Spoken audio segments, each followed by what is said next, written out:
hadday kula tahay nafta bani aadamka sida ciyaaraha geemka oo kale waad khaldan tahay.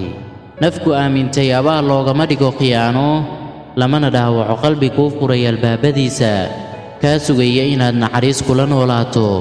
hase yeeshee wakhti badan ayay qaadanaysaa. dad badan oo qalbiyadoodu uu hoggaamiyo dhaldhalaalka hore ee indhaha soo jiita. waa xaqiiq waan kala fogaanay maanta. waa xaqiiq waan kala dheeraanay. waa xaqiiq way noo kala dhammaatay. ka faa'iidaysa xanuunka aan qabo, kuna noolow farxadda qalbigayga.